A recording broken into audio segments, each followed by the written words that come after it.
ఇంట్లోనే ఉన్నాడన్నా. ఎప్పుడు చూసినా పని మీద చేసే. ఓ మాట మంచి లేదు, ముద్దు ముచ్చట లేదు. ఎప్పుడు చూసినా పని పని పని. రాట గిట్ల తగలబడ్డది, ఏం చెయ్యాలి? ఏంటి మా చెల్లికి పెళ్లి సంబంధం సెట్ అయిందంట. మీ ఫ్యామిలీకి బలవడానికి ఇంకో మేక రెడీ అన్నమాట. మీకు బలయ్యామని మేమనుకుంటాం, మాకు బలయ్యారని మీరనుకుంటారు. మా చెల్లిని చూడడానికి పెళ్ళోళ్ళు వస్తున్నారంట, పదండి వెళ్దాం. ఆల్రెడీ బలైపోయిన మేకనే, నా ముందు ఇంకో మేక బలవుతుంటే నేను చూడలేనే.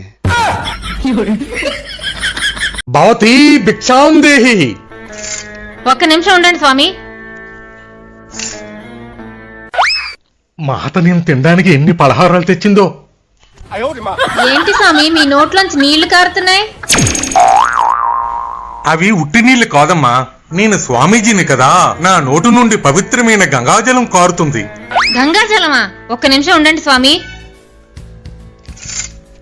స్వామి ఒక్కసారి నోరు తెరండి స్వామి.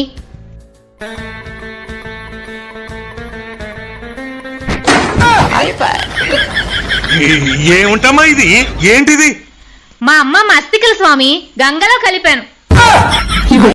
అరే పిచ్చిదానివా నువ్వు, అసలు చెప్తినవేంది? ఈ గోలు వేసుకో. అద్దంటినవా? ఏమో నాయంబడి పడతావు. అరే చెప్తినవేందే నా మాట? ఏమన్నా మేడలు రాసి ఇవ్వంటన్నా, మిద్దలు రాసి ఇవ్వంటన్నా? గోలు వేసుకోమంటానా? గంతే కదా, వేసుకో. ఇప్పుడు నాకు ఏ రోగం కాలబడ్డదని వేసుకోమంటావు గోలి?